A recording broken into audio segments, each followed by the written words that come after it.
I often wonder about the nature of reality, about our relationship to the creative force that forged the particles of our stars and intertwined them with the molecules of our bodies. Who are we? And where are we actually sitting within the architecture of our universe? Are we alone? Or is the answer simply stranger than we can think? My name is Jeremy Corbell. I seek to weaponize your curiosity, and if you're ready to suspend your own prejudice, welcome to the world of extraordinary beliefs.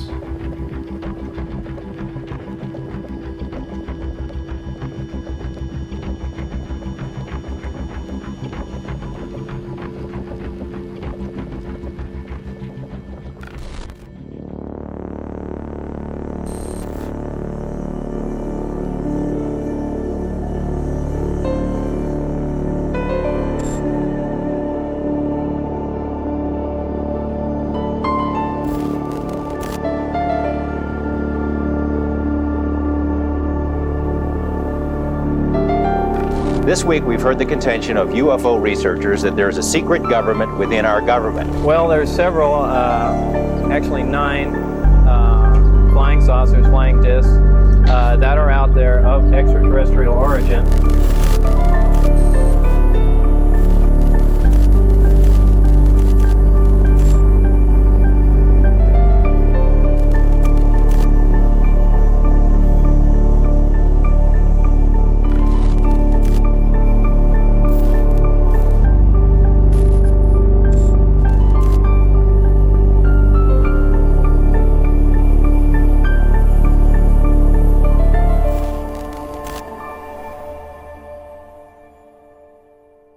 Not to burst your bubble, but the Earth is not the center of the universe. At least not anymore. You are not the star of your own movie. Humans are not the top of the food chain. And fate is a fantasy. But I can't prove any of this, even if I wanted to. There is an indefinable, mysterious power that pervades everything. I feel it, though I do not see it. It is this unseen power which makes itself felt. There is an indefinable, mysterious power that pervades everything. I feel it, though I do not see it. It is this unseen power which makes itself felt. There is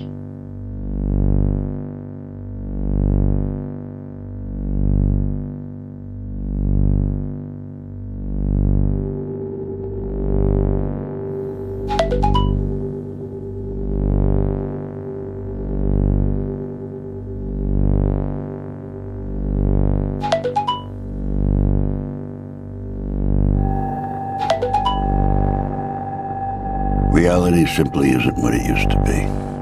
Things are not what they seem. Everything around us is a mental construct. We create our own reality. Breaking that down is hard to do. And once it's done, there ain't no coming back.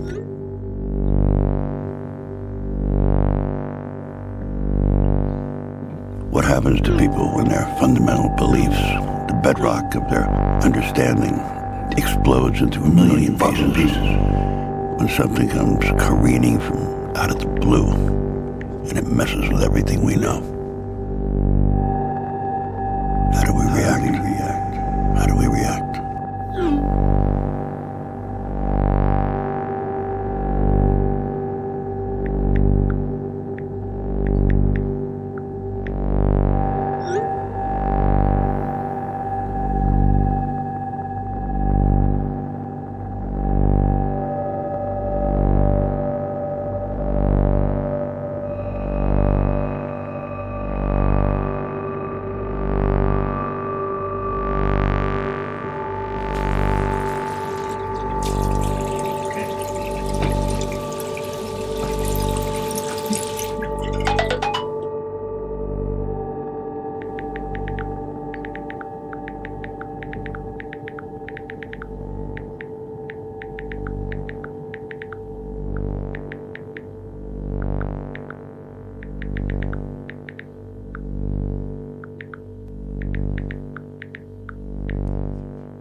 There is an indefinable, mysterious power that pervades everything. Beliefs are mercurial things. They direct our lives and choices, moment by moment. They're stowaways to the imagination emporium. Harnessed to hunches, polished with proof. They're like clothing we can't afford. They elevate us, yet they're not ours to keep. We discard them when they no longer serve our needs, or we find out they weren't real at all. This story is extraordinary, especially if it's true. And it all started in the desert, just north of Las Vegas.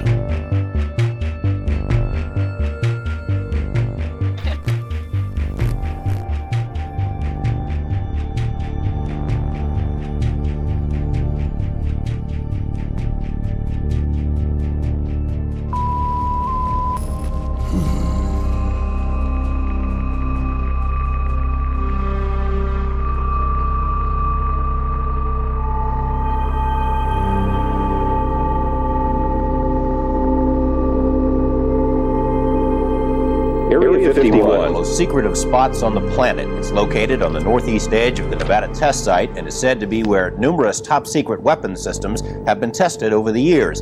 According to some UFO researchers, it's also where the government is test-flying alien spacecraft. It sounds pretty far out, but some Las Vegas residents report having seen these flying saucers. A local scientist who says he worked at Groom Lake and saw the saucers joins us in tonight's interview. He has asked that his identity be shielded. Sir, how do we know you are who you say you are and that you actually have knowledge about what's going on at Groom Lake? Well, I guess there's no way you could really know. There's really no way I can prove it without revealing my identity and getting myself into more trouble than I have already. Exactly what's going on up there? Well, there's several, actually 9 flying saucers, flying discs, that are out there of extraterrestrial origin, and they're being test flown and basically just analyzed. You say there's 9 saucers. How are those tests going? As far as what? As far as whether they're successful and that sort of thing. Oh, well, some of them are 100% intact and operate perfectly. The other ones are being taken apart. I was involved mainly in propulsion and the power source. Where did we get these saucers? How did they come into the hands of the government? I haven't the slightest idea, and you have to understand the information is very compartmentalized, and I was only allowed information that pertained particularly to what I was involved in. But I mean, couldn't our government have made them as opposed to getting them from some alien beings? Totally impossible. The propulsion system is a gravity propulsion system. The power source is an antimatter reactor. This technology does not exist at all. In fact, one of the reasons that I'm going forward with this information, it's not only a crime against the American people, it's a crime against the scientific community, which I've been part of for some time, or actively trying to duplicate these systems, yet they are in existence now and basically in the hands of the government. What would happen to you if the government learned that you were giving us this information? Anything could happen. I don't know. I haven't the slightest idea. Well, you said you referred to getting into trouble. Have you had some repercussions already? Yeah, I've been threatened with being charged with espionage. I've had my life threatened by them, my wife's life threatened by them, and I mean, I don't know where else you can go from there. Well, we want to thank you for joining us. It's pretty interesting stuff you've got to say. Thank you. Thank you, sir. Well, more news in just a moment. Now, first we go to Dan Rather in Beijing for a look ahead at the CBS Evening News.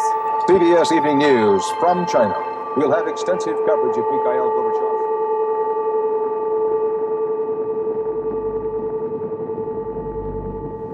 The live interview with the shadowy dentist drew international attention. Portions were broadcast by radio in 6 European countries and in a nationally televised TV special in Japan. Despite numerous inquiries and feelers, Dennis has remained anonymous until now. His real name is Robert Lazar. He says he was hired to work at an area called S4, which is a few miles south of Groom Lake. At S4, he says, are flying saucers, antimatter reactors, and other working examples of technology that is seemingly beyond human capabilities. Word Knapp, Eyewitness News 8. Good evening, everyone. You're in the right place at the right time, blasting out of the Mojave Desert like a Scirocco, blazing across the land, into your town, into your home, slamming into your radio like a supercharged nanoparticle of unobtainium. Greetings to all of you from the boldest, bawdiest, most outrageous city in the world, the planetary capital of sun, fun, sin, sex, and secrets, my not-so-humble hometown, Las Vegas, Nevada. You know, there are a lot of people, myself included, who would like to focus on big picture stuff. Who are these visitors? Why are they here? What is the nature of reality? What is their interest in us? Where do they come from?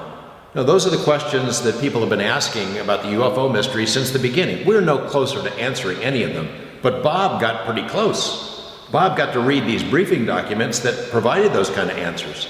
The thing is, when we were covering his story, so much of the effort was in proving that he really was the person he said he was. Is it true? Is it plausible? That really, that was the focus, more than the really important stuff. You have to cover the story of Bob Lazar, and the only way to do that is to talk to Bob. And I don't know if it'll talk to you or not, but you need to try. It's all going to be circumstance for you, is the moment that you approach him, the mood that he's in, what else is going on in his life at the time. You might hit the jackpot and get him at exactly the right time, and the universe is aligned and he's willing to talk about it. But you'd have to be awfully lucky, because in general, Bob doesn't like to talk about it. I think he's very happy in his life. He's happy to have left the UFO stuff behind. He misses his friends. He misses John Lear. He misses Gene Huff, maybe even me to some extent. But he doesn't miss the UFO topic, and he doesn't miss talking about it, because ultimately it's disturbing. These are disturbing issues. They go to the heart of who we are as people, as human beings, the nature of reality itself. Is this a computer simulation? Are we all the product of an alien video game or some multi-dimensional movie, drive-in movie theater production or something? Big questions, disturbing answers, and Bob has never been comfortable in talking about them, never.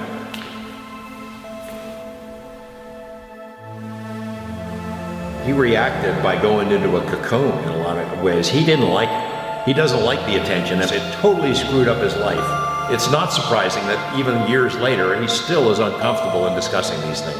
It's a very disturbing view of reality.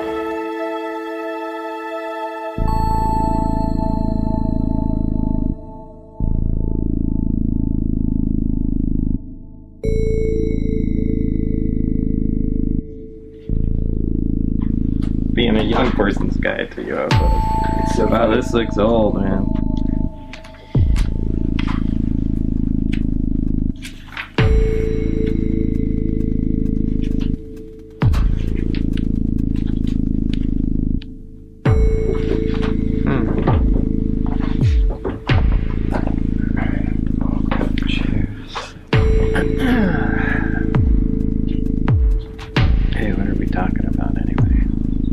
Go through.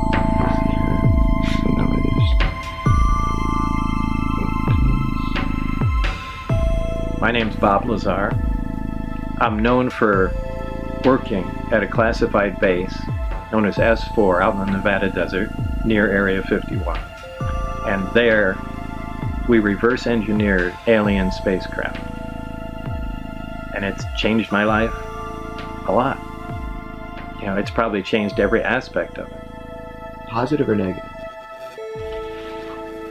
Well, for the most part, negative. I mean, it's really difficult to find positive aspects of that. I mean, I'm sure there are some here and there, but most of them were negative. Would you take it all back and just be Bob the jet car guy and never have done this if you can, or are you glad you had the experience? Yeah, that's hard to say. I don't know. I think I'd lean towards not, at this point in my life, I'd probably lean towards not saying anything. You know, what would be your message to a young person now about looking at your story and thinking about the world? What would you say to Just pay attention. Just pay attention. I I can't really say much else. The world's a lot different now. The way information is disseminated and the way things are passed around, it's distorted even faster and more now than it used to be. So they've got a rough road ahead if you're trying to cut through the bullshit. What do you want them to know? That in the late 1980s, the U.S. government had recovered alien spacecraft, several of them, and the technology in the Nevada desert that they were keeping quiet and analyzing. That's a fact. They don't need my story, but that's all my story was that I was just one of the people working on these craft.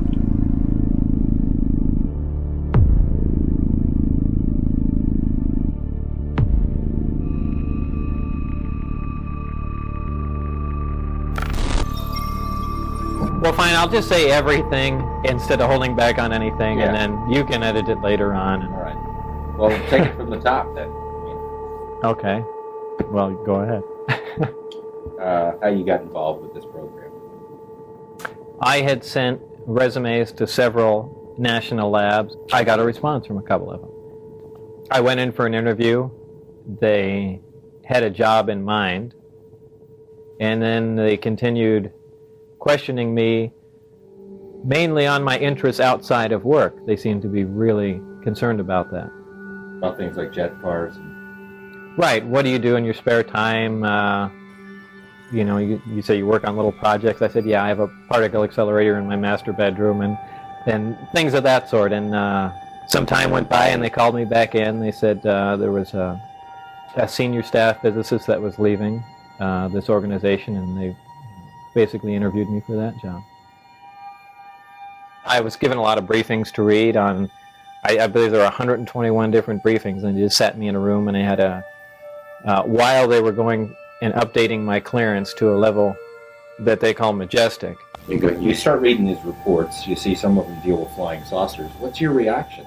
Well, I was completely shocked. I couldn't believe it, but I was fascinated. I was so excited. It's a science dream, really. Eventually, I was shown them. One close-up, one operating. They had one of the reactors out of the crafts, which was an antimatter reactor. I was given a demonstration on how it worked, things that it did, and the physics of it.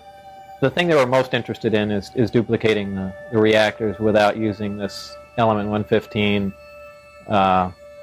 which is, of course, impossible. They were trying to, and there have been projects before that, just trying to use a normal nuclear generator fueled with plutonium, and it was really a futile attempt. Some people are sources of gravity. Their certainty and wholeness commands our attention. We are drawn to them by a natural law that requires we don't quite understand the mechanism. But the pull is like a tide, a current you can't deny, and eventually it wears you down. Call George Knapp. Calling George Knapp, mobile.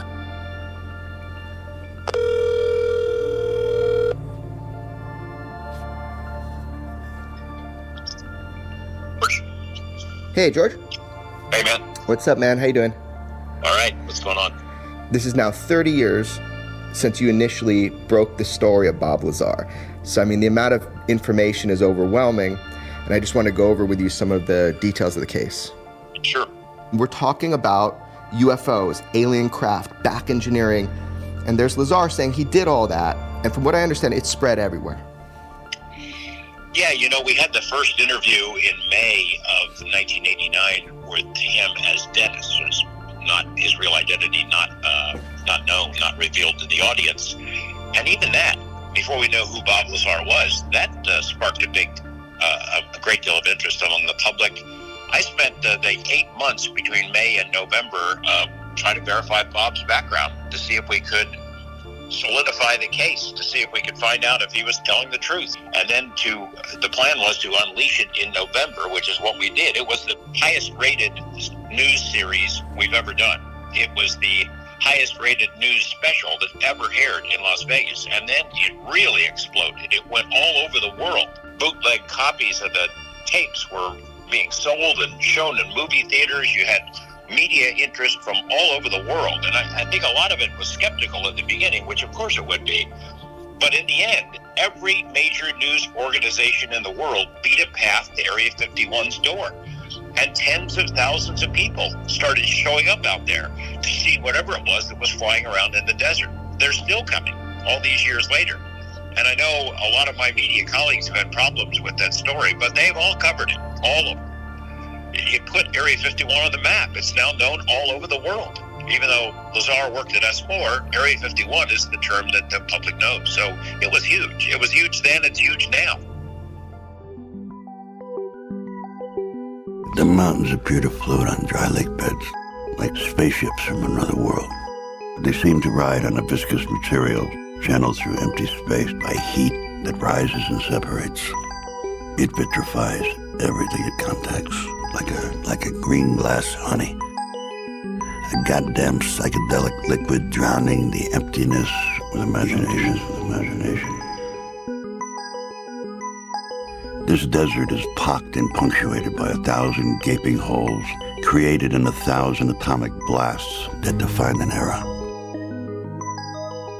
What are they building in the desert north of Las Vegas? What are they hiding? What are they hiding? The fuck are they hiding?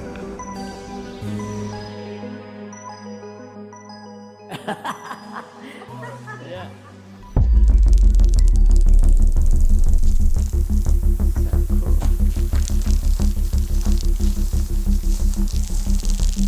What is your name and what's your relationship to Bob Lazar? My name is Mario Santa Cruz, and I met Bob actually in my neighborhood. He lived like one block over. My attraction to Bob was his jet dragster. So I saw this jet dragster sitting out in front of his house in our neighborhood, which was extremely, just the jet dragster alone was rare. But in my neighborhood, to see something like that was unbelievable. People were harassing Bob, threatening him, and you were with him in one of those experiences, at least one. A couple of times, actually. I actually had a weapon with me, you know, when we rode together, because he had been shot at, you know. What was the weapon? Was it the Uzi? Yes. Yeah. so when I don't know why I'm being so careful. I'm used to being that way when it comes to talking about Bob, being careful what I say. You know what I mean? So it's kind of a force of habit to kind of just walk on eggshells a little bit. He just wanted to stay alive. That's why he exposed himself. His life was in chaos. How he pulled out of it, you know, he dug deep. It's a pretty incredible story. They shot at you? Somebody shot? Maybe as a warning, perhaps? It was a good warning. I had my back tire shot out on my car as I was getting on the freeway. You saw the guy? Yeah. Is this a secret worth killing to keep? I mean, to the government, would you say? Obviously. But in fact, the only reason that getting this on tape is insurance.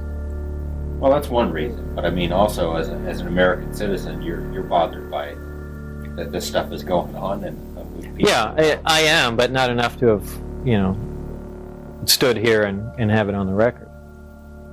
Insurance is the true motivation behind this.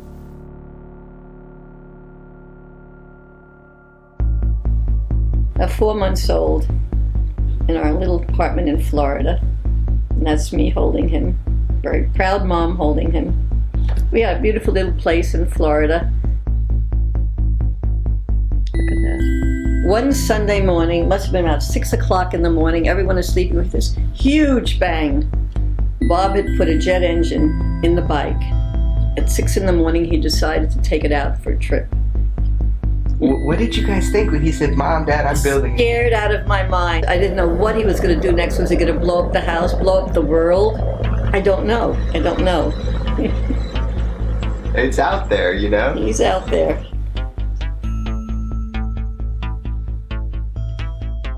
You know, if he proves his story, let's say, maybe it would cause problems. Maybe it would blow shit up. It more than likely it would. So he's best off keeping things on a low, down low, really. But at the same time, he has said there is a way he could prove his story. And I want him to be happy. If vindication is what he wants, fine.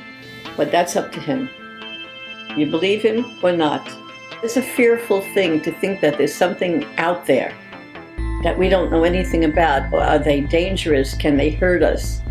Will they attack us? You don't want to know, so you don't believe it. You'd rather not believe. There might be other things out there, other things in the universe. There has to be. We can't be all by ourselves. We can't be.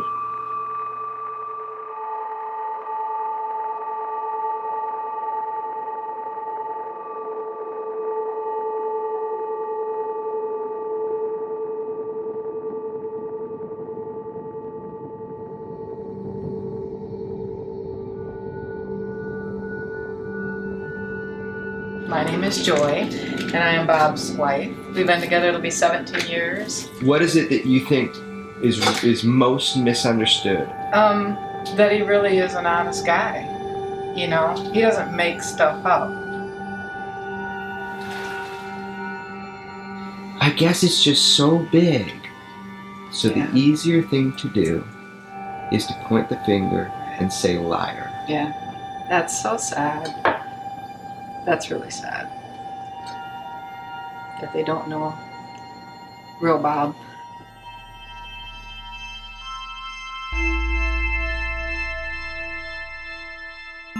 There's particular moments that define each one of us.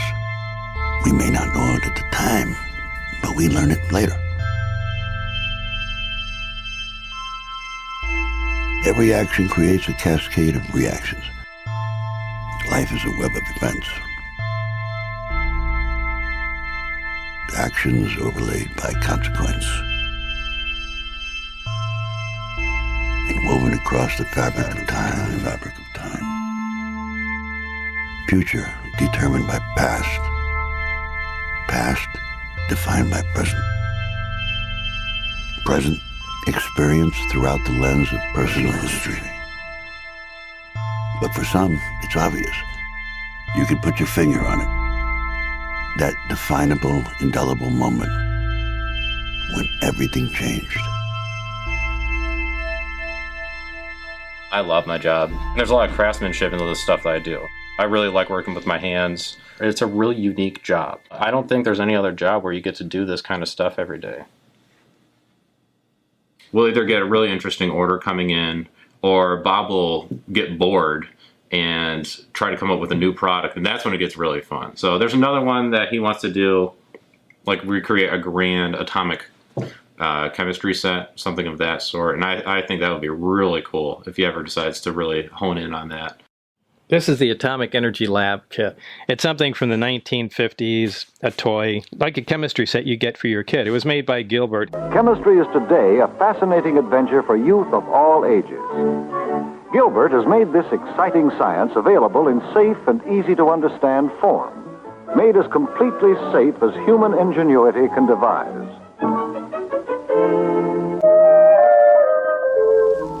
This actually came with radioactive material. You could really conduct atomic energy experiments in it. It was fascinating. And it was billed as the most dangerous toy ever made, and still, in some respects, is still considered that way today. But the thing is, it wasn't. It was just people's fear.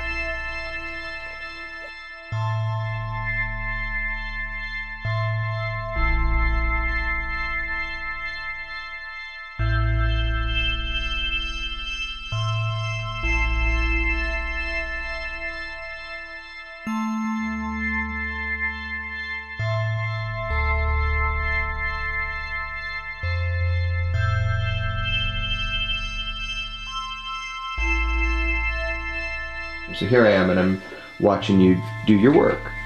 When people don't know you, it's so easy for them to just make shit up about you and to dehumanize you. How simple that is to do. The fact that somebody would say you're not a scientist. I mean, all I've ever done is science-related stuff my entire life. So, I don't know, I guess the point is, do I really care what people I don't know think. And probably to some extent I do, but I don't dwell on it. I guess it is easier to discredit someone that you have no information on because you can just say anything about them and there's nothing to refute it. I mean, I feel privileged I got to work in it. So, in some respects, I shouldn't be allowed to complain.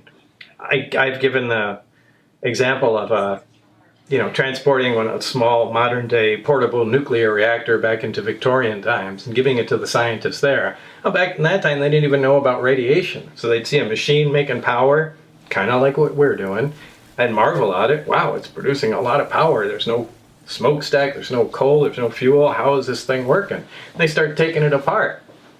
Well, they'll all die as soon as they get close to the core. People that come in to check on them will all die. And no one knows, nothing touched them, so they're going to think it's haunted or there's some evil forces or something in there. But, who says that can't happen to us? The first time Barry showed me the reactor in operation, here it is on the bench, and he said, try and touch the sphere on top. And you couldn't, your hand was pushed away. Just like, two light poles of a magnet. It's the exact same feeling, but there was no metal involved. And that's shocking. That's really shocking because nothing does that. That's an operating, powerful force field. So just seeing something like that immediately starts that whole chain reaction in your mind going, wow, wait, if you can do this, there can be force fields on tanks. There can be things that lift off the ground. We don't need jet and rocket engines anymore. That means there's no use for cars. Boom, the whole thing changes. The entire world, the economy, everything would go end on end just if we had an answer to how that machine worked that I was sitting there touching. The potential for us to re-understand human experience is... Right. There's life somewhere else. It's a big deal. It's an important part of human history that we found that out. It was awesome, but fearsome at the same time. It was being completely fucking scared all day long. It's not exactly the most fun job when you're there. Almost 3 decades later, the fear drops off and you're just left with the amazement and technology that you were exposed to. We have, an artifact here from another civilization. It really changes the way a lot of people think.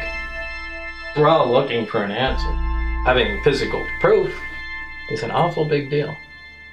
I think what a lot of people find really compelling about Bob, he legitimately appears sometimes just perplexed by what he saw. Have you noticed that kind of about him?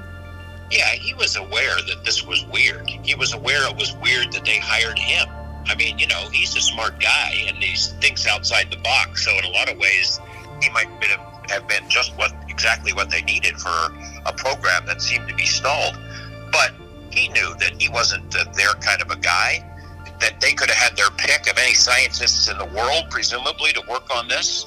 So it was strange, and it was strange that they started showing him these briefing books with this incredibly sensitive information right off the bat. As soon as he gets there, they start showing him this stuff with alien bodies broken down so you can see their organs and the history of human-alien interaction and all kinds of things that the UFO community had suspected, but no one could prove. And he just thought it was weird that anyone would show him this stuff. He wondered what the heck was going on. I think he was thrilled. Part of him was really thrilled to be there and thrilled to see it, even if it turned out to be some kind of a ruse. But he knew that something was not quite right about the whole thing, or suspected that anyway. You were telling people since 1989 that there was some sort of hand scanner. There was like a bone scanner, and you tried to describe it. You said you think it took measurements of the bone. There were these pegs. You put your hand on it. It's a small plate with some pins on it that you could put between your fingers. There's a bright light above it. The interesting thing is when you walk into the facility, or even to leave, they have a hand reader. I was told that it has to do something where it measures the bright light measures the bones in your finger. They're unique to each person. It sounds like something out of a TV show, but it's exactly the way it is. Man, I looked for that kind of thing all over the internet, never found anything. And then all of a sudden this article comes out and it says that at the Nellis Range for they were talking about the stealth program. There was indeed this hand scanner that was used in these secret programs, and they just admitted or announced it publicly. And there were some photos, and I just was interested, and so I never thought I'd see one of these again. But I tried to explain this to people so many times, and they either didn't believe me or say, yeah, I'm sure there is. And there it is. There it is. It's like a biometric thing for the hands, yeah? The beginnings of, I mean, it wasn't all that advanced back then, but yeah, that's it. I can't believe you found a picture of this. I really can't. This was the scanner used to get in to S4. And I tried to explain this to people so many times, that there was pins in, you stuck your hand, a light above, and it supposedly measured the length of the bones in your hand that, is unique in each individual. It's exactly how it was. Yeah, that's amazing. It's amazing you came up with these. It's amazing to see this again. Back then, this was the hot ticket. What does it feel like when these little things that you said become public and there's this tiny bit of vindication? It is. There's little moments of vindication, little pieces here and there that, little I told you so's, pop up every couple of years or so. But this is a big one. So a lot of people said these didn't exist, and, it was some just fanciful thing I came up with. But this is exactly it. Ideas are the most dangerous weapons on the planet. They creep under your skin, dormant, volatile, explosive. They attach to our collective consciousness. And then one day, they bubble to the surface to assert their power.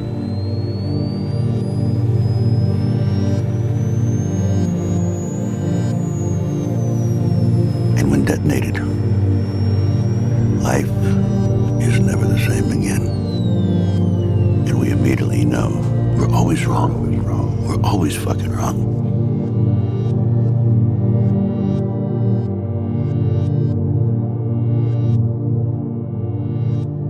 I did not believe that this should be a security matter. Some of it, sure. But just the concept that there's definite proof. We even have articles from another world, another system. You just can't not tell everyone. Checking out Lazar's credentials proved to be a difficult task. He says he earned degrees in physics and electronics, but the schools we contacted say they've never heard of him. He also said he worked as a physicist at Los Alamos National Lab, where he experimented with one of the world's largest particle beam accelerators, a half-mile-long behemoth capable of generating 700 million volts. Los Alamos officials told us they had no records of a Robert Lazar ever working there. They were either mistaken or were lying. A 1982 phone book from the lab lists Lazar right there among the other scientists and technicians. A 1982 clipping from the Los Alamos newspaper profiled Lazar and his interest in jet cars. It, too, mentioned his employment at the lab as a physicist. We called Los Alamos again. An exasperated official told us he still had no records on Lazar. EG&G, which is where Lazar says he was interviewed for the job at S4, also has no records. It's as if someone has made him disappear. One thing that people say about your story and your experience is that you were a puppet, a marionette, that you had no control over what was going on at that time, that you were taken advantage, you were compromised, and you're being used as a source of disinformation. And what evidence to support that? Right. And what's the evidence to support those claims? Is that just something to say? No, I'm just saying that's the kind of thing. If you make a statement, you have to have some evidence to say where the statement came from. So you're basing it on emotion, right, and fear, and you're afraid that I'm right. Tell me what you've heard that makes this impossible. I'm trying to tell you exactly the way things were. Where is it? Show me the alternate reality that you believe that doesn't lock up with my actual reality. I mean, where are those other facts? Just show me what they are. These facts you grabbed together and painted a different story of my life than I did. I mean, I thought I set the record straight 30 years ago. Can we ever be made whole if we're not believed?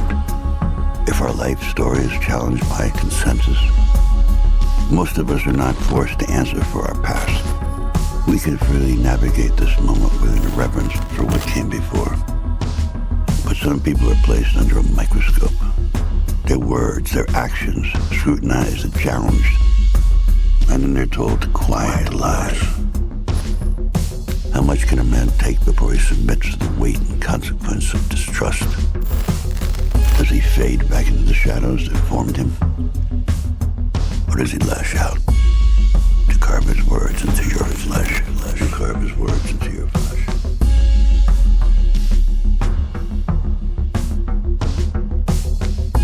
I don't know, what else can I say?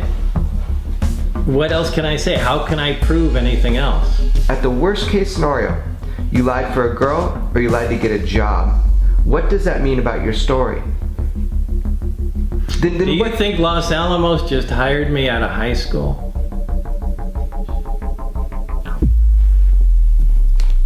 If you don't think that's possible, then something had to happen in between. I don't understand how everybody gets so caught up in the minutia, because you can debate that stuff forever.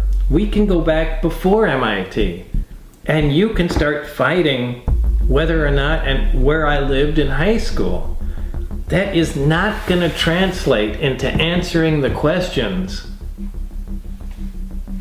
and the things that I've brought into the public eye.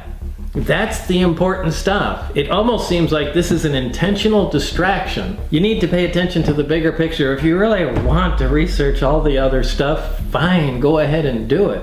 But you really need to pay attention to what I'm saying. Because I have better things to do than come up with this. I'm not interested in doing this. I don't like being in the public eye. I don't got money for doing this. And quite frankly, I could make up a better lie, but I have no motivation to lie. This hasn't helped me out. What does that mean for Lazar's story that we can't prove his schooling? In fact, it was a problem. I mean, I wondered, can we go forward if we can't verify what was going on in his background? The central point for me was, if he worked at Los Alamos, that suggests he had to have an education somewhere. I think he said it to me a couple of times. What do you think? They hired me right out of high school. I looked at people who knew him back then.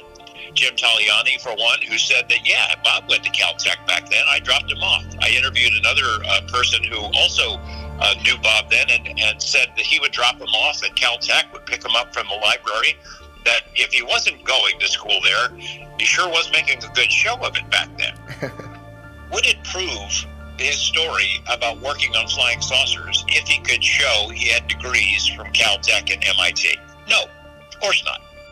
It would not prove that he worked on flying saucers. It would just prove that he went to school.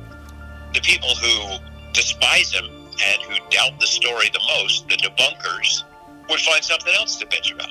Bob got into some trouble after he became a worldwide UFO celebrity. He did a typical Bob sort of a thing and got mixed up with some hookers. He was helping them set up a little mini brothel in a neighborhood. And when he told me about it, I thought, oh my gosh, my professional life is flashing before my eyes here. The most high-profile witness and the biggest story I've ever done is now telling me he's involved in this criminal enterprise. He kind of thought it was funny.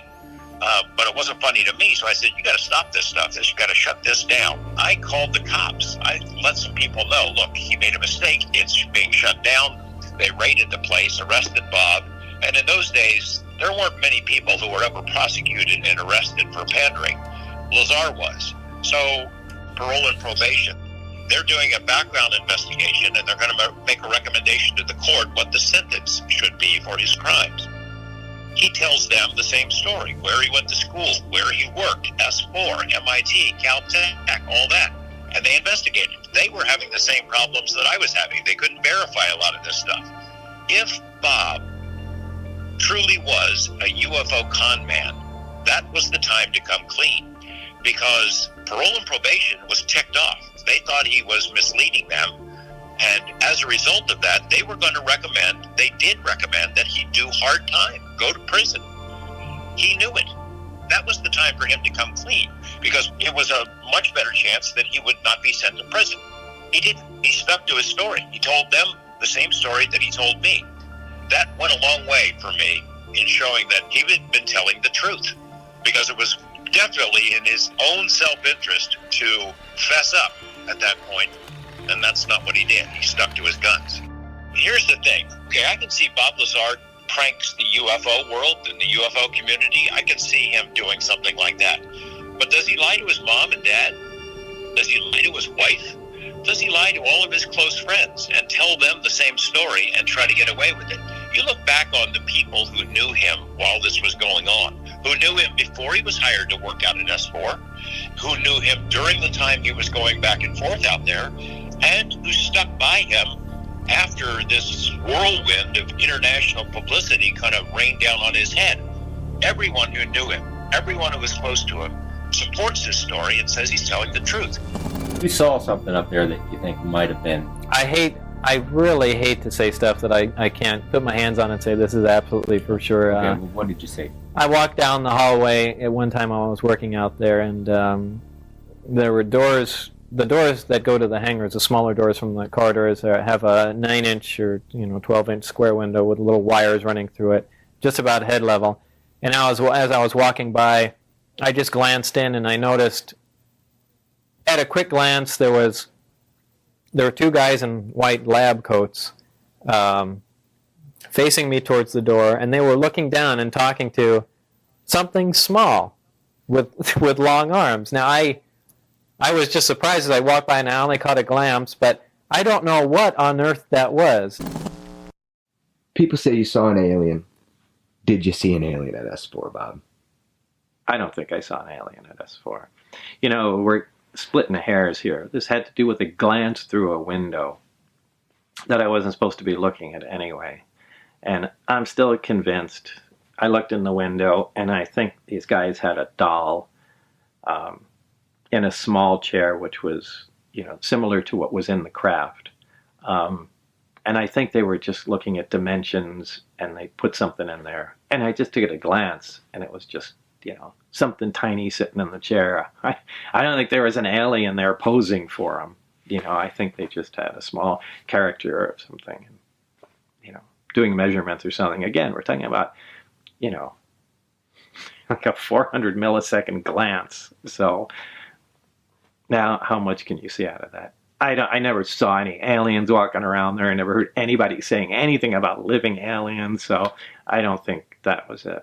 But they did have a nickname for the aliens. The kids. The kids.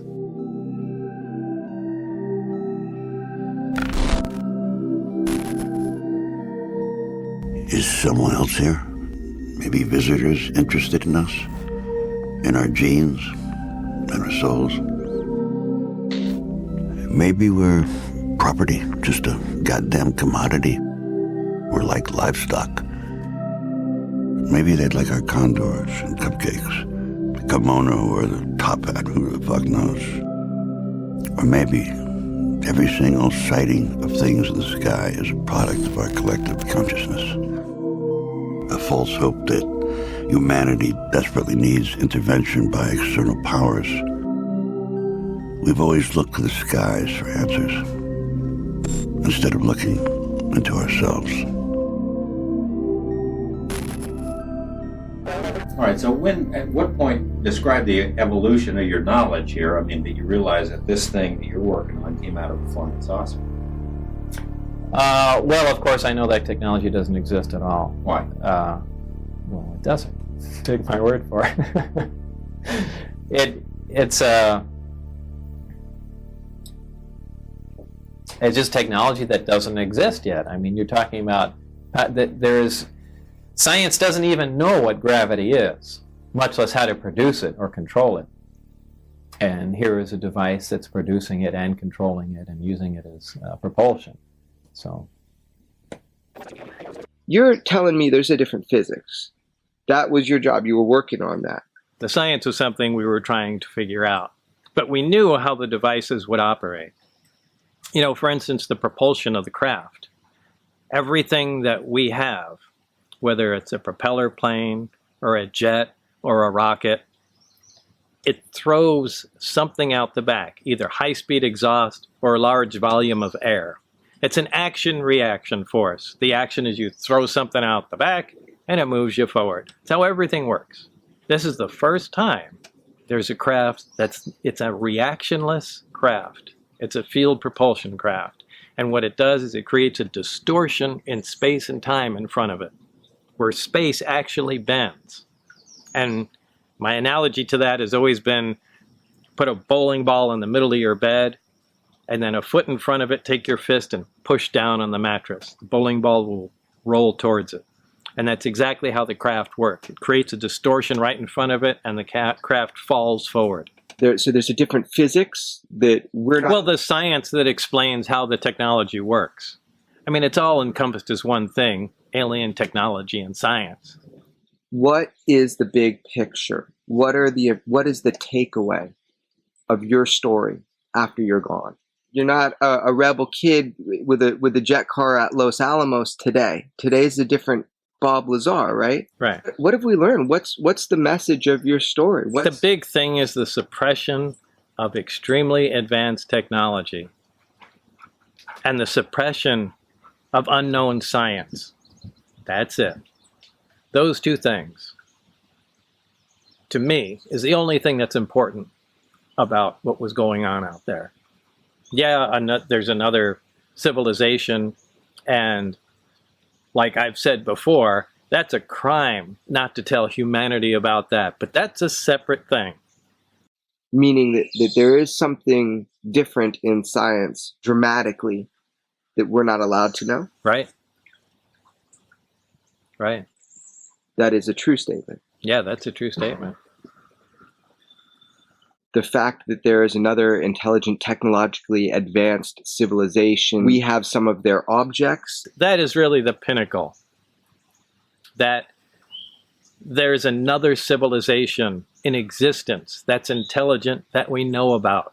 And we actually have artifacts from them that can operate. So, I mean, that's a big, big deal.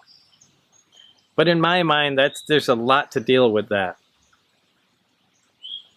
However, the science and the technology can change us dramatically.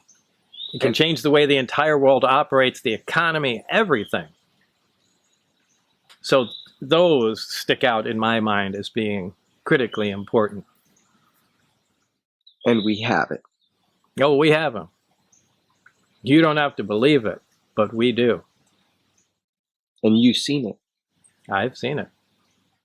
And you've touched it. I've dismantled it. After you're exposed to it, just for a little while, it begins to settle in your mind. These are normal things. Okay, 115 belongs there on the chart, and this flies, and this is how gravity works. Great. Just like someone being from the 1800s being exposed to a car for a few days, he takes it for granted very quickly. The most shocking thing was when I actually got to look inside the disc, the seats in the panel associated with them were very small. They were, perhaps that far off the ground, like something small. Now, if we had made something like that, we wouldn't have made it to fit children. It just led me to believe, with the size of the alien cadavers I saw, the size of the seats inside.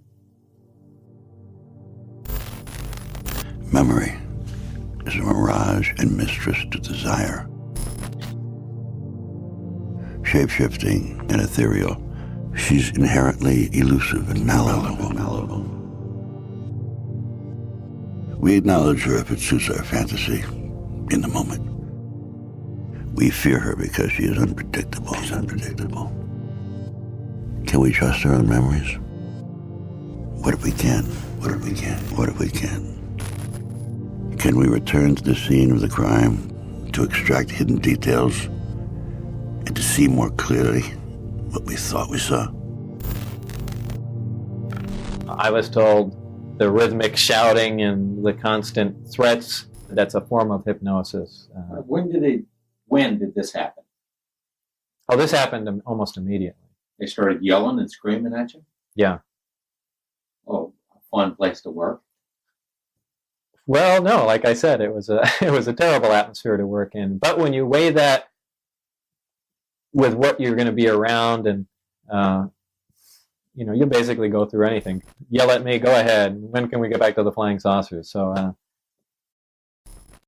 you did hypnosis to try to recall details from your employment and from the physics of what you learned. Is that correct? Yeah, that's correct, with Lane Keck. Okay. And did you recall anything? Yeah, I did. I mean, specifics, things you might have missed. I basically wanted to try everything I could to prove what I was saying. So this is just another tool. You were familiar that hypnosis can work? Yeah. To recall? Yeah, and I had it done to me before. So I had proven that, yeah, this really does do something. Let's try and remember some fine details. Or you wanted to recall some physics that you learned there. Yeah, I wanted to recall as much as I possibly could. I mean, so much went through my mind. Just imagine all the things you were seeing. And every one is completely fascinating and something you haven't seen before. It's just data overload. So I was hoping that hypnosis would get me relaxed enough where maybe everything was packed so tight together, maybe I could just start thumbing through things and just pick up even a couple little more tidbits could paint a bigger picture, and I could, possibly explain things better, or, possibly locate some of these other guys, or anything, any bit of information. So, yeah, and it was pretty handy. So you did recall some things technically? Yeah, technical things, and probably others, too. More and more hypnosis is accepted. However, there's still a lot of misconceptions about it. Like what? Oh, they think that you go into a trance and the hypnotist does something and you don't remember it, and all of a sudden your life changes. And that's not the case at all. There's no mind control happening. Take a nice deep breath. Close your eyes and just think relaxation. Now just think about your head and relax your head. Now what I want you to do is to get as comfortable as you possibly can and just relax completely. Now double your relaxation and the number 100 will be there. 100. Double your relaxation and the number 99 will come right on in. Bob, from this moment on, you will recall and remember the material that you seek, and no one or nothing, past, present, or future, will stand in your way. Bob, you will remember, because you desire to remember, to remember.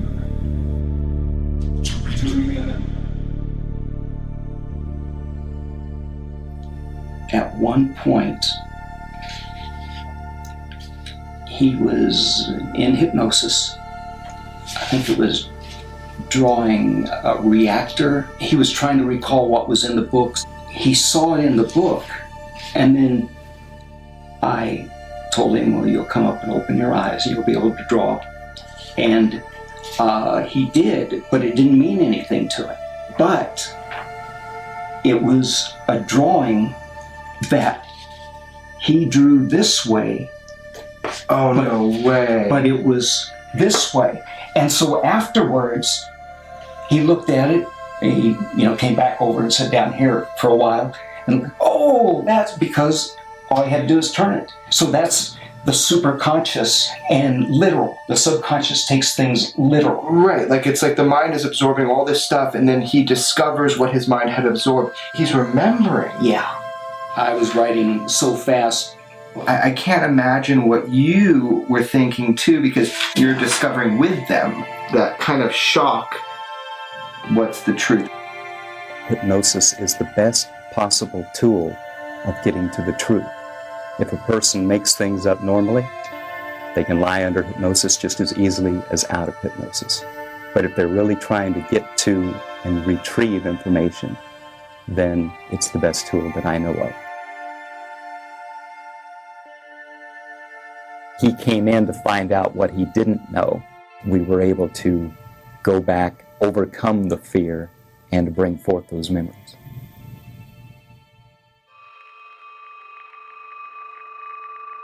According to Lazar, his employer was the United States Navy. He says he and other government employees would gather near EG&G, fly to Groom Lake, then a very few people would get into a bus with blacked out or no windows and drive to S4. When you get off the bus, what do you see? Very interesting building. It's got a slope of probably about 30 degrees, which are hangar doors. And it has textured paint on it, but it looks like sand. It's made to look like the side of the mountain that it's in, whether it's to disguise it from satellite photographs or what. He says he was never told exactly what he'd be working on, but figured it had something to do with advanced propulsion. On his first day, he was told to read a series of briefings and immediately realized how advanced the propulsion was. The power source is an antimatter reactor. They run gravity amplifiers. There's actually two parts to the drive mechanism. It's a bizarre technology. There's no physical hookup between any of the systems in there. They use gravity as a wave, using wave guides, almost like microwaves. Polygrapher Terry Tavernetti runs a corporate security operation and is a former Los Angeles police officer. He put Lazar through 4 tests and concluded there was no attempt to deceive. And I left there thinking that I feel we do have some credibility to what the subject had to say.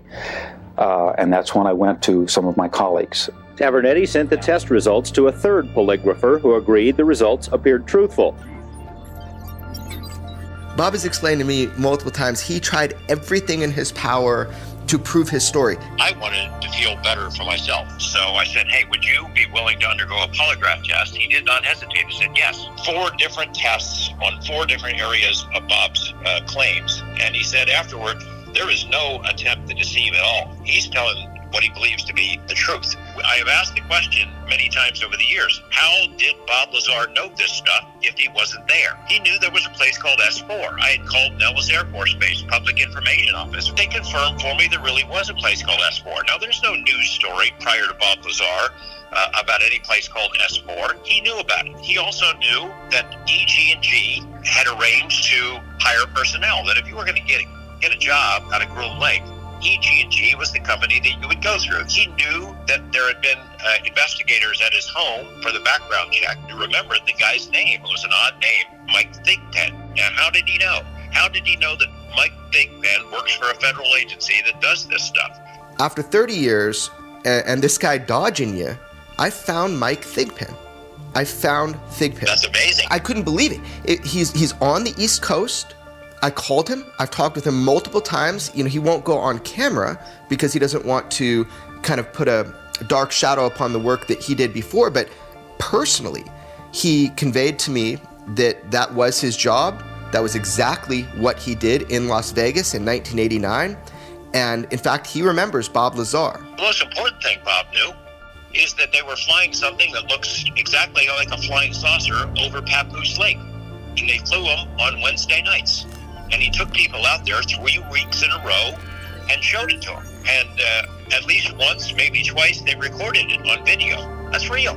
How did Bob know that? There have been no stories about test flights of flying saucers at Papoose Lake. And by the way, that's where it was. It wasn't over Groom Lake. It was over Papoose Lake. We checked out so many details that Bob had told us that turned out to be true.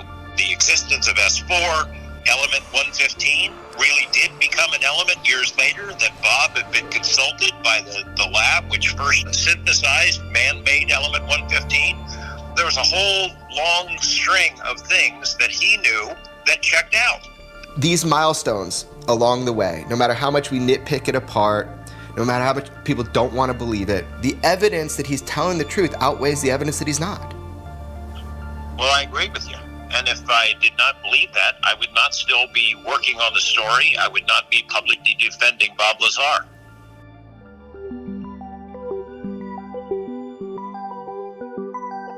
What was your function working on this? You were doing what?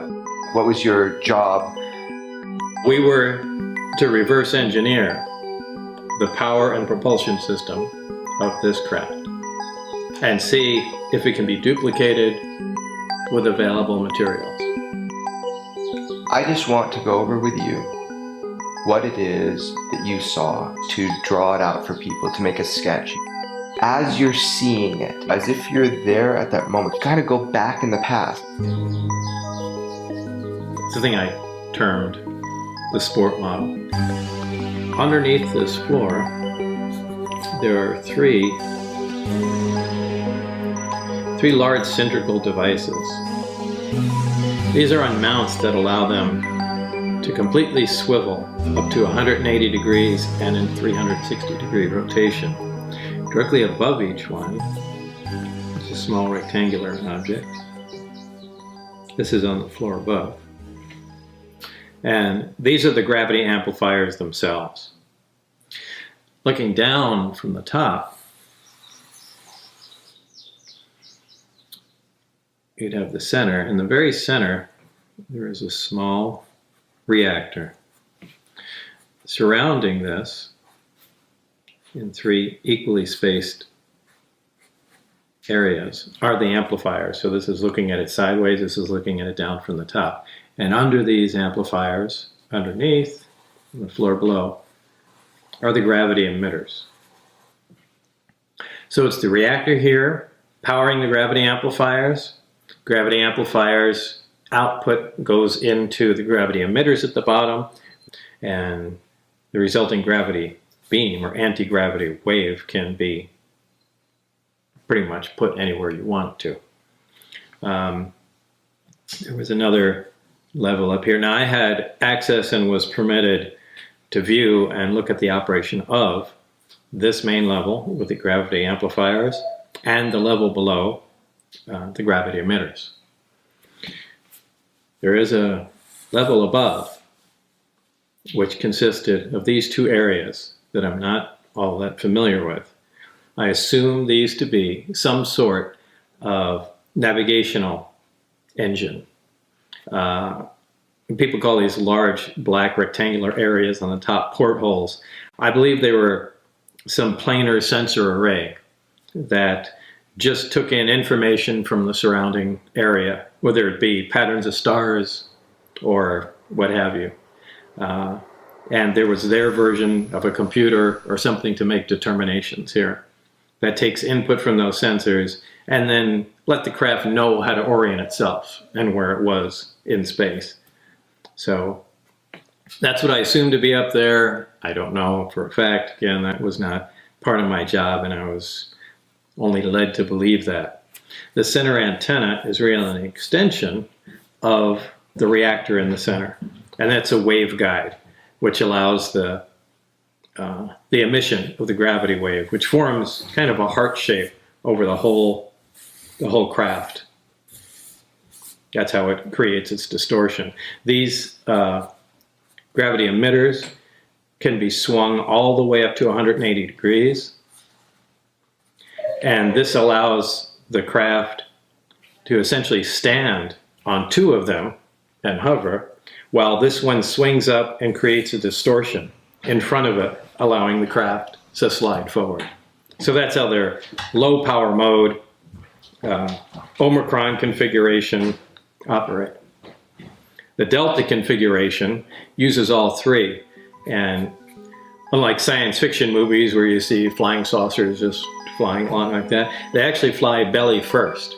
The craft flies along, leaves the atmosphere of the planet, it turns its belly to the destination, the three amplifiers focus in on the destination, and that's how it proceeds. So that's basically the operation of it and overall how things were laid out inside the craft. This is an alien spacecraft. Right, obviously.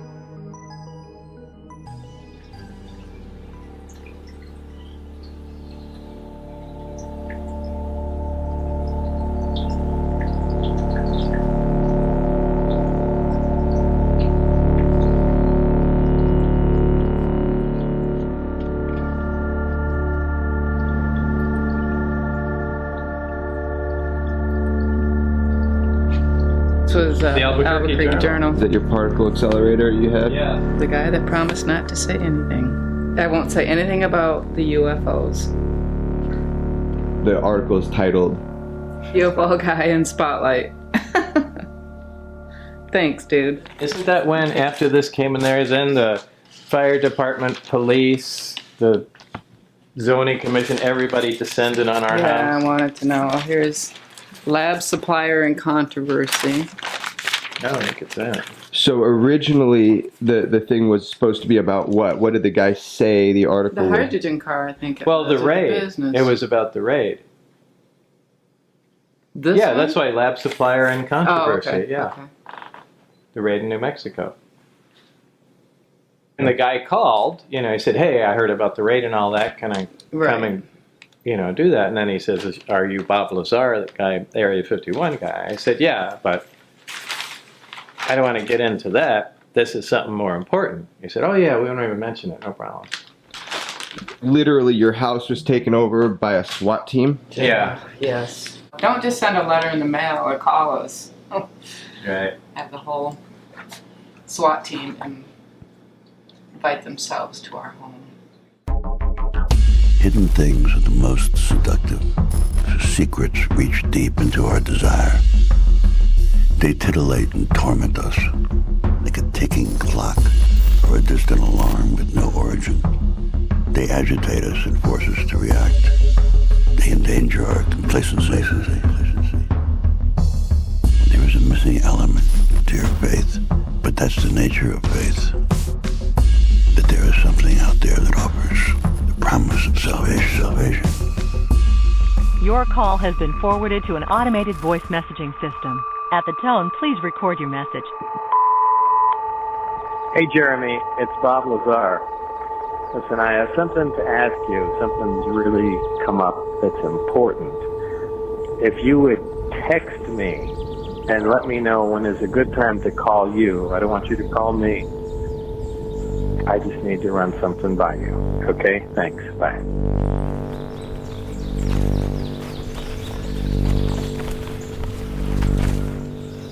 Alright, so the only record of this is going to be on the audio on this one file, and then this video clip. I'm not going to cut it, I'm going to let it run. Understood. Okay, then what I'm going to do is I'm going to encrypt it, and I'm going to put both of those two files into an encrypted thing to not be touched unless we decide it should be touched. That's fine. Okay, it'll be on 2 drives, but those 2 files will both be in an encrypted folder. So here's the deal.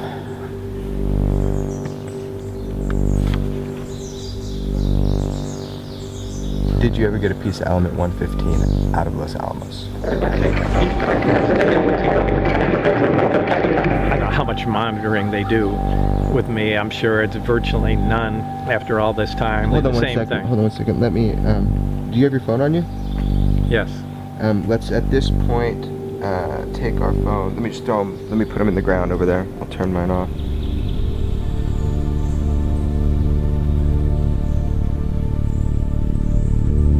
I mean, maybe this has been kept from us for a good reason. A lot of people agreed to keep this secret.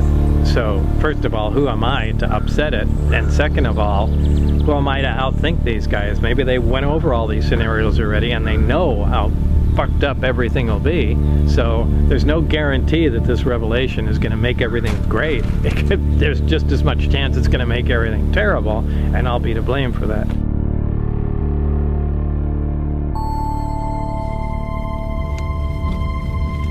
They identified themselves as FBI, and they said, "You're Bob Lazar, right?" And then, you know, one of them got on the radio saying, "Yeah, he's here."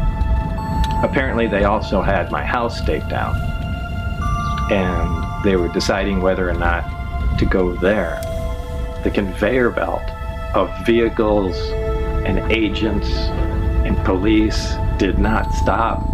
The whole thing was like a Twilight Zone episode. They came in and then they said, "There'll be a few other people coming here. Just got a couple questions to ask you." In a short time, the street filled up with vehicles and the building completely filled with agents. It was really something else. Did they identify themselves initially as? Yeah, it was FBI identified themselves. Then came in state police and a few other agencies. I don't remember who, but there were a lot, an awful lot. Standing room only in the building. It was crazy. Yeah, they had like a forensic truck. They had a bunch of different agents. They gridded off the building. I mean, obviously they're looking for something. Yeah. And what they said, they were looking for some paperwork, an old order from 2 years ago about a customer that, ordered some potentially toxic material, which they could have called for, but this was certainly way over the top. I looked up to select the right key, and they were right beside me. It was quite surprising, considering you could see all around here, and there would generally have to be a vehicle or something somewhere. But I just pulled up, got out, picked the key, and then they started talking from behind me. I thought that was really strange. Of course, it got much stranger as the day went on. What got stranger about it? Well, just the sheer amount of people that came. Agency after agency. And I mean, they had computer experts here going through, all the computer equipment we had here. They had people sectioning off the building, labeling it in cubic meters so they can search each one. What they were looking for was just an order form. So, very strange.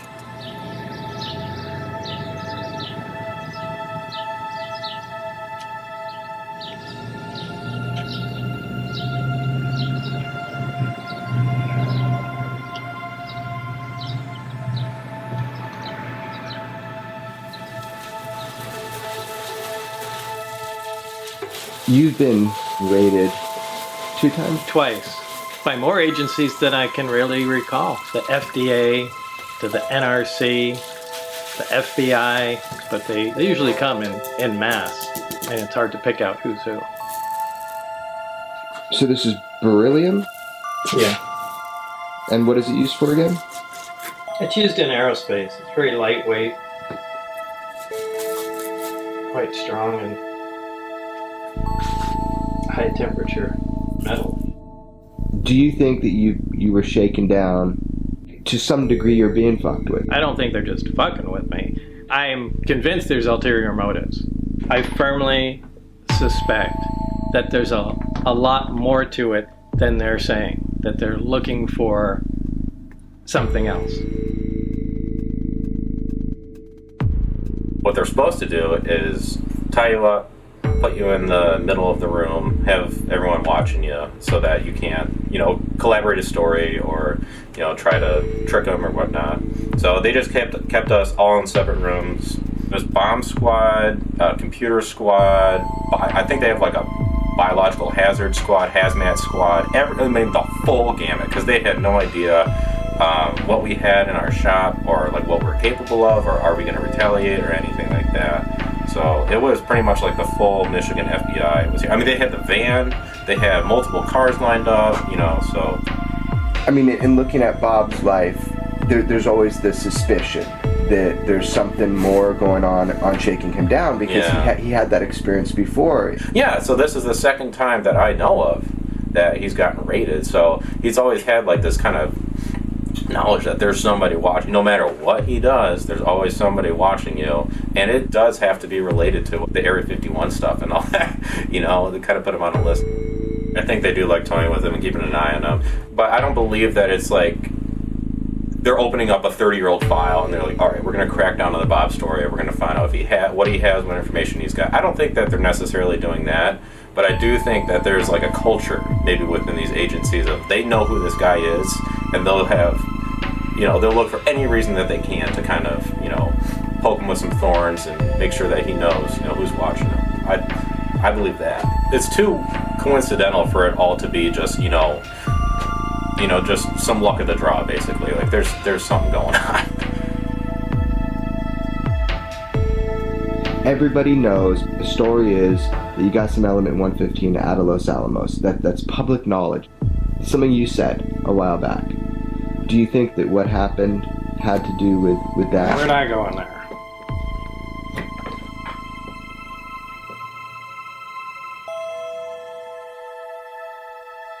Are they trying to shake you down to find the 115 that you said 30 years ago that you got out of the lab? People are going to ask that. Yeah. So let's just address that. If you feel comfortable addressing it. No. Do you not feel comfortable addressing that? No, I don't feel comfortable addressing it.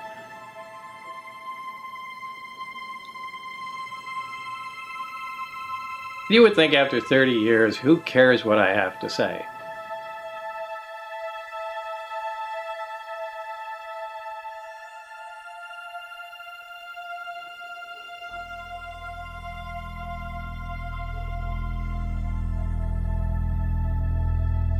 I'm more convinced than ever that the key to the story is element 115. If you could get to that piece and have it independently analyzed, I think it would prove beyond all question that it came from somewhere else. We didn't make it. And it would go a long way toward establishing the story that was told by Bob Lazar as truth. So I think about that a lot. I think about the cloud chamber experiment. I get a lot of emails from people who say, oh, God, where's this video? You owe it to the world to show this video. Cough it up. And I tell them, look, I've looked for it. I've got all these boxes of crap and stuff and tape and news clippings, and I've looked for it, and I can't find it. But when somebody like you comes and talks to me about the Bob Lazar story, it gets the juices flowing again. You know, I can't help it. I'm human, and right now I want to go find that tape. I went through every tape that Bob had in his personal home archive, and one of those tapes on the outside in tiny little scribble said cloud chamber. And lo and behold, there's about just less than a minute of that cloud chamber test on tape. I have it. People have been so pissed at me over the years I can't find that tape, or they think I'm hiding it on purpose, but I've looked everywhere for it, and if you found it, that's awesome. I did. Now here's the deal. In typical, Bob Lazar fashion, there's only about a minute of it. However, after all these years, 30 years, we have some footage of it, but it doesn't prove shit because it's recorded over. I was there the night that they did the cloud chamber test. I couldn't tell you what it was. I didn't know what a cloud chamber was. This beam of light was bent, and it was bent because they had element 115 in as part of the experiment. I said, well, that's pretty important. That would be huge to include in the story. I spent time trying to understand why everybody was saying this 115 being stabilized is pseudoscience. So I called some of the top heavy element physicists on the planet, from Russia to up in San Francisco to Washington, D.C., and I spoke with, about 8 or 9, but 3 in particular who would really talk to me in depth about it.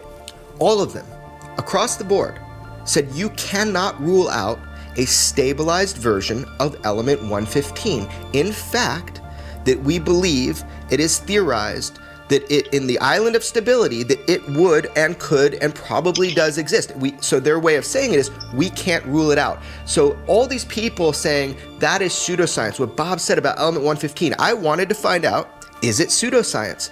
And definitively, we cannot rule out a stabilized form of element 115. I'm sorry, it is not pseudoscience. And after doing this research, that argument no longer holds water.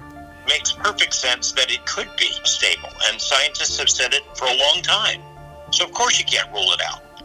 Again, if you want to disbelieve Bob, if you want to cross him off the list and say he's a fraud, then your research goes 1 inch deep and you say element 115 as he described it can't exist, and then move on.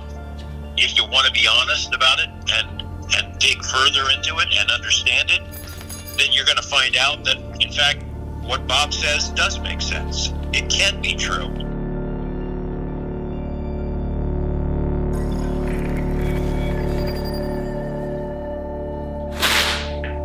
Element 115 was what we would call the fuel, what provided the power for the reactor to work.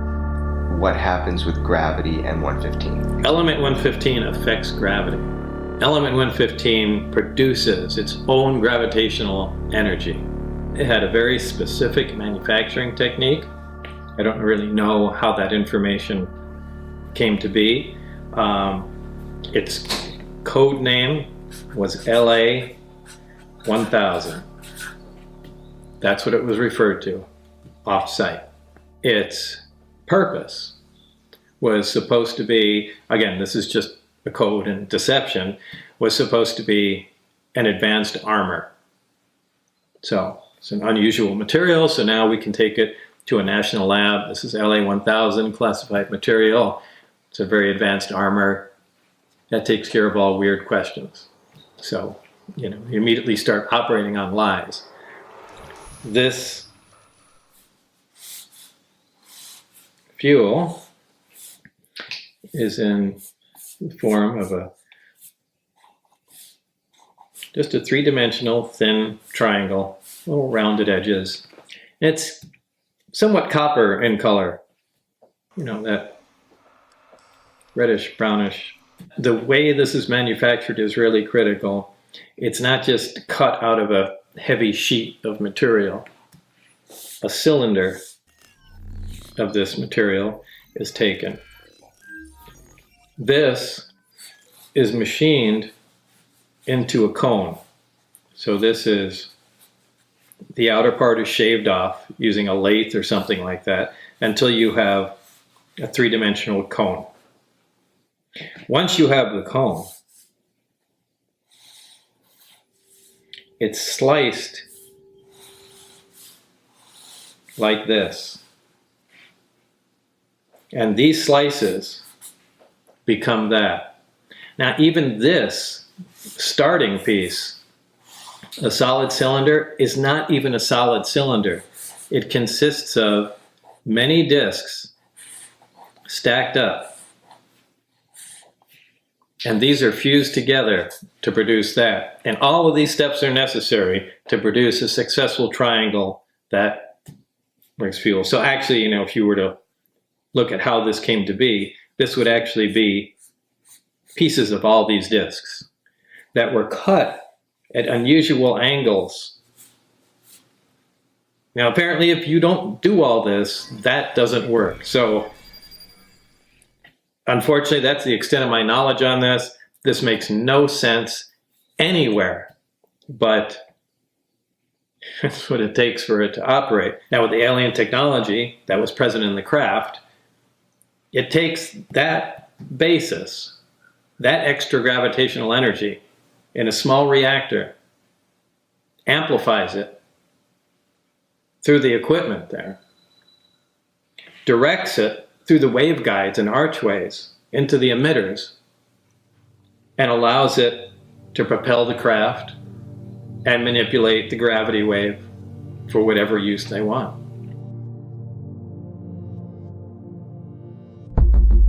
How can this be true? I don't believe a word of this. Do you expect people to believe this? No, I'm not going to change anyone's mind. That's not my intention. I'm just relaying the experience, the job that I went through. It is a fantastic thing. It's a fantastic story. But it's true. It's true. These crafts came from another, not just another planet, another solar system entirely, extremely far away. And they're here.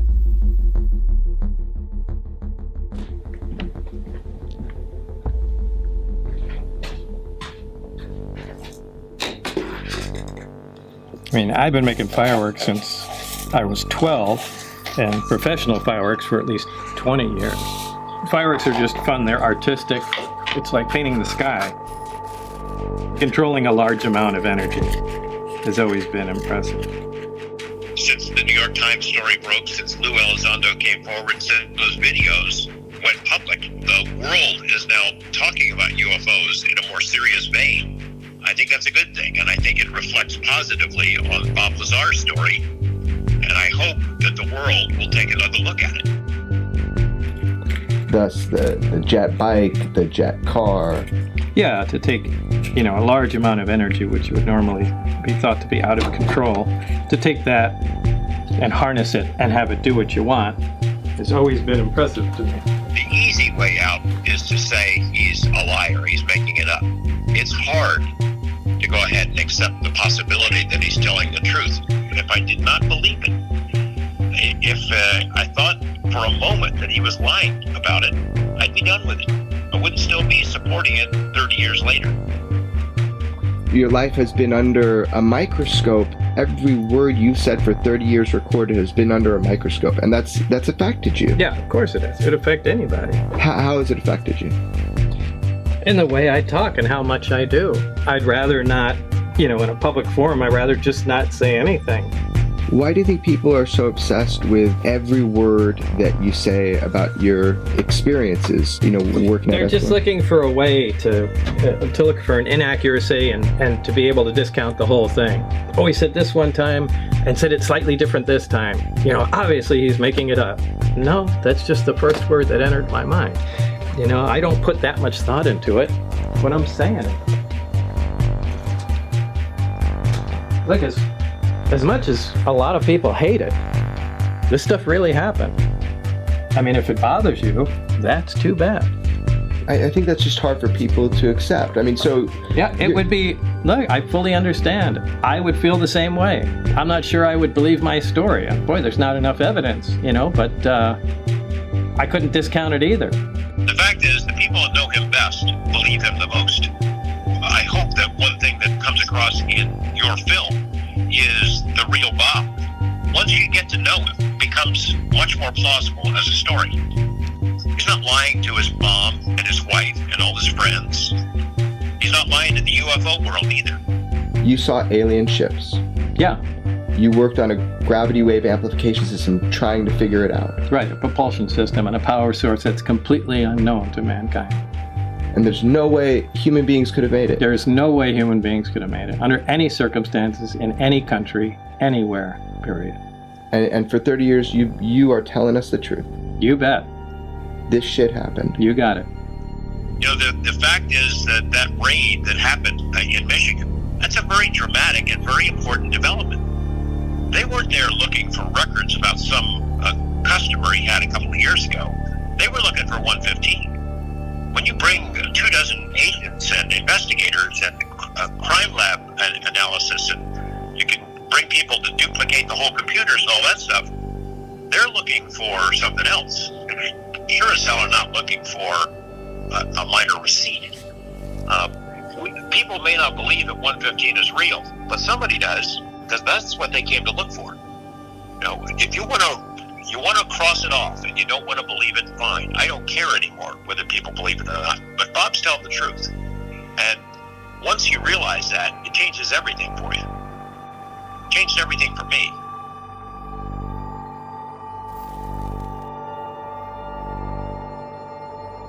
To crack a life open at its seams, to dissect and examine its content is unnerving, like the reading of omens by viewing the entrails. We all tell our own stories. Sometimes we even believe them, and sometimes we tell them one last time. If you don't believe it, that's your problem. What you do with that is up to you.